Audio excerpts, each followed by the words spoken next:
Hello and welcome back to Space Engineers. In today's video, I'm once again taking a look at one of your designs that you recommended me on mod.io.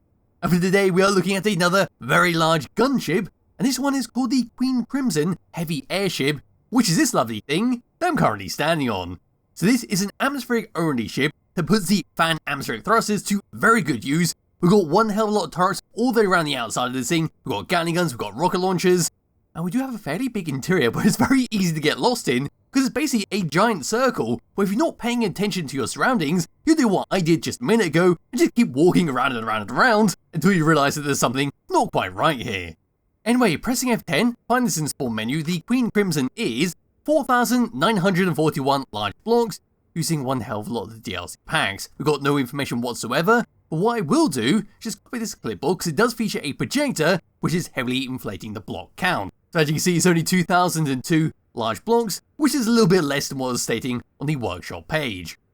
Anyway, I've already given it a thumbs up, so what we're going to do is now have a quick look around the outside, then we're going to have a tour of the interior, fly around for a bit, then maybe if some space pirates decide to spawn, which I'm not too sure they will do on the Mars-like planet, then test out the guns. If not, we'll try and find some in space, and if I fail that, slam it into the ground. So my character can for once just stay at the very front there, hiding all of this, and this is what we get for the Queen Crimson Heavy Airship. So as you can see, we've got a bunch of these lovely reddish pinky blocks to make up the main body of the ship. We also have a bunch of white strips here and there just to break up all that red colouring. And on the left and right hand side we can see the start of many of our atmospheric thrusters. On the top and the bottom we've got some gatling guns, and just in the distance, and as you saw at the start of the video, we've got some rocket launchers to blast your enemies with. Moving down slightly over to here, we've got some window blocks where we can peer outside from our main cockpits, where we've got two of them, and of course plenty of backup seats if you need them, but we'll drive it around and control all the stuff about it. In fact, you can see there the projector table, which is heavily inflating the block cost. Anyway, pulling away from there and onto the left and right hand side, we then got our large magnetic plates to clamp this thing down. Originally I was thinking these were the actual flat magnetic plates with a cargo container on top of them. No, these are the actual full-on magnetic plates where they put the camera all the way through. Just there they are, right there. Anyway, pulling away from this and move around onto the side, here we go. So past this atmospheric thruster, what we can see here is one of a few searchlights to light up the surrounding areas and to pinpoint any kind of enemies running around on foot. So if you say you had some passengers manually controlling the guns, then have a pinpoint location for them to go and shoot at.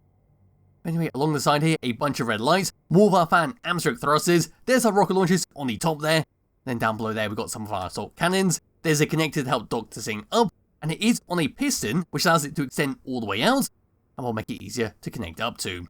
But right on this part right here, we've got two more atmospheric thrusters to give us off the ground. We see some railings that go across to some doors, which is how we're going to get in and out of this ship. Moving all the way across, so here we come all the way around. There's some more atmospheric thrusters. Then at the very back of this thing, you guessed it, more atmospheric thrusters, and some more turrets to help protect it from behind. Now this right here, I originally thought this was a camera sitting at the back here, but no, this is actually part of this steel block. Just part of the skin, looks very odd, never actually seen this before. So there we are with that. Anyway, yes, at the very back there, we've got a couple more lights to light up darkness, and of course two large atmospheric thrusters to push us around. Down below this is very similar to the very front, but instead of having our glass windows appear outside, we simply got some more steel blocks, but right behind there is a very similar setup. We've got a walkway to go around on foot. Moving all the way up and looking down, here we go, we see just the sheer number of atmospheric thrusters to keep us off the ground, and of course to help it move down in case you need that extra speed. But we do have plenty of parachutes on here, so if you did run into a pickle, or if your thrusters got shot off by an enemy, you can safely come down to the ground, or maybe just limit the amount of damage this takes when it comes crashing down to the ground. There's an antenna in the middle to make sure you can always find this thing, and there I am at the very front. Moving all the way down underneath this, here we go, so there's our magnetic plates, there's our assault cannon turrets or even artillery guns. I always get them very mixed up, but there's our connector on the opposite side, once again on a piston to help extend it all the way out. Then towards the back there, basically the setup as we just saw, magnetic plates, turrets, and a bunch of thrusters. And there we go. For an airship design, this looks bloody fantastic. It's got one hell of a lot of guns on here, and if you're not happy with the sheer amount of guns on this, you can always remove them on there, because I know some people do very much dislike having a lot of guns strapped to a ship, but you can easily just remove them, and we'll just cover up the connection points with say a catwalk, or any kind of armoured panels. Now what I can do is grab hold of my character, because it's time to come on the inside, and have a little look around at what it has to offer. So round over here, we're going to start off with this doorway right here. On the left hand side, that's going to take us to the cockpit to drive it around, but on the right hand side, that's where we're going to get lost, and hopefully not run around in circles. So opening up this, there is no double door for an airlock, so we are only intended for planets that have oxygen in the atmosphere. But if you're like me and don't really set up double doors, then well, you just allow all the oxygen willy-nilly.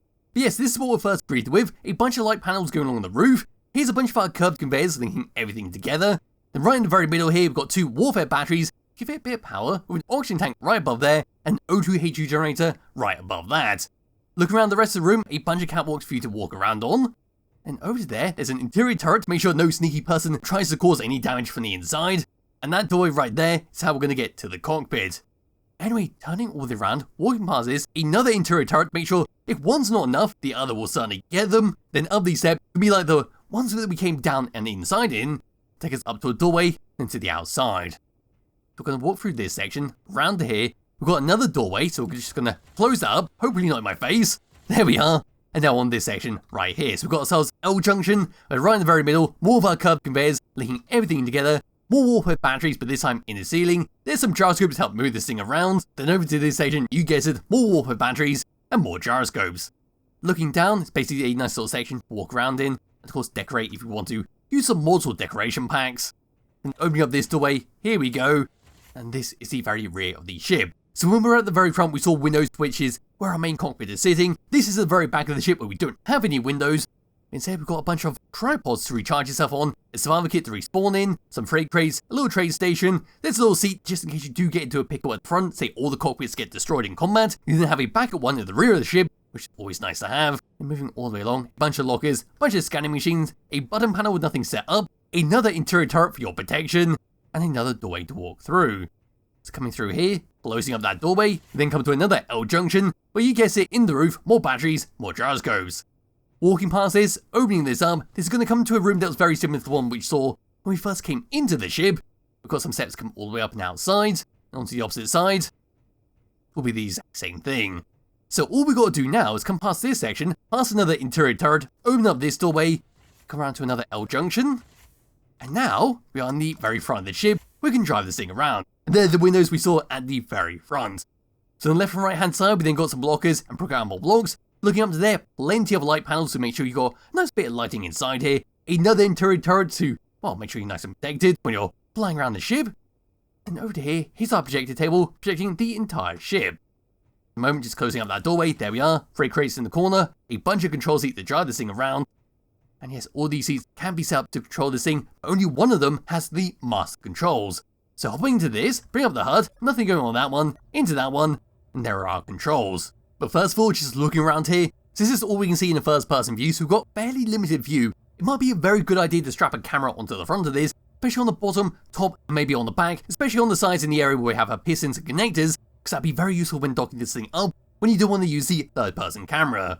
So coming to third person view, we now got a few more controls to go through, because they weren't added to the hotbar, but they were all set up and ready to go. So number one's going to be to turn on and off our turrets all around the ship, and these are only for the ones on the outside, so you can safely turn them off if you want to, say, salvage your wreckage. Number two is then for your interior turrets on the inside of the ship, to make sure you can just clear out any enemies that somehow boarded the ship. Number three is then for your spotlights on the side there to turn them on and off, there we go. Number four is then for your atmospheric thrusters, all there in the ship, turn them on and off. So then turning them back on, lifting all the way up, luckily we didn't slam into the ground. Number 5 is then for your interior lights all around the ship to turn them on and off, just leave them on for the moment. Number 7 is for your magnetic plates to turn them on and off, and then number 8 is to open and close your parachutes depending on your situation. And with that, all we've got to do now is drive this thing around. So I'm going to turn on my turrets around the ship, there we go, and it's time to move this thing forwards. So as you can expect by a very large lumbering ship with a bunch of turrets around the outside that has no manual firepower, we are very slow at moving around. But it certainly suits what this ship is trying to go for. We're simply going to hover menacingly above your enemies and let the turrets do all the work. But now we come to a stop, moving left. And moving right, we are quite slow with that. Moving down is going to be assisted by gravity, and of course the thrusters on top, which is bloody fast, and would not surprise me that's the fastest thing on this ship. Then moving up, feels about the same as moving down, that's to be expected.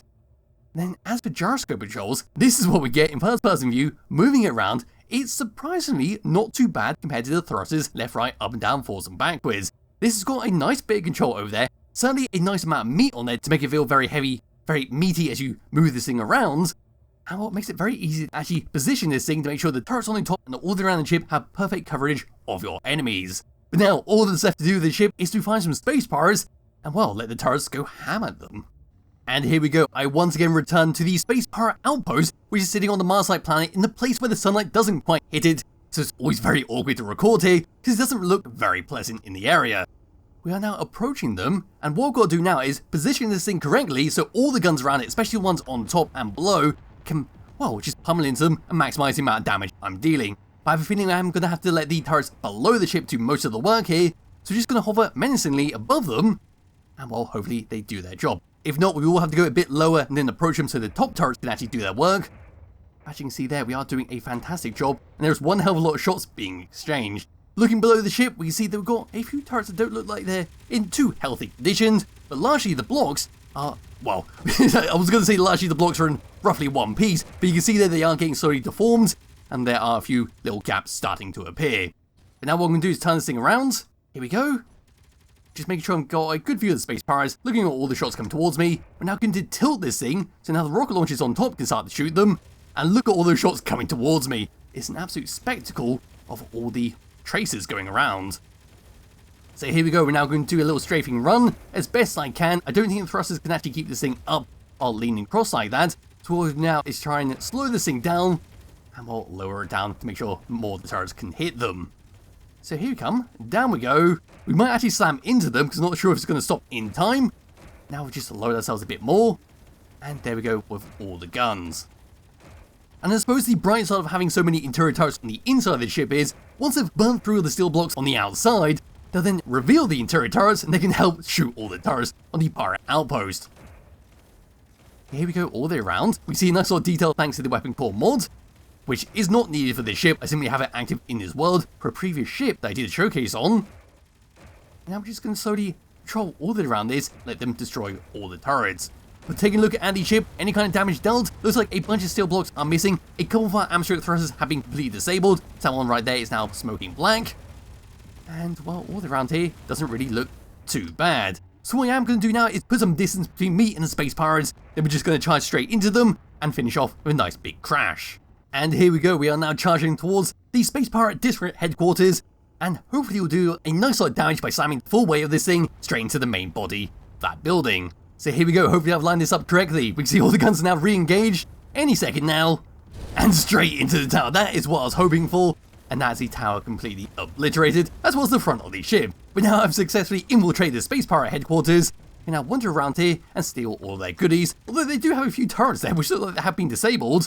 But coming out of the wreckage and actually getting a good view of what's going on, we see that the rear of the ship is still in one piece and they're still firing at the enemies. We see that tower is in very poor condition. In fact, it's barely holding on there. I think that's just a couple of steel blocks at the bottom there. That thing will fall down.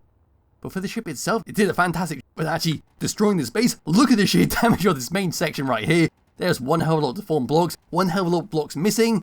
There are still a few turrets here and there that are active. But anyway, that is that for the Queen Crimson Heavy Airship. There'll be a link to its description below if you do wish to download and play around with yourself. Highly recommend you do. I'll be back with another video some point soon. Bye bye.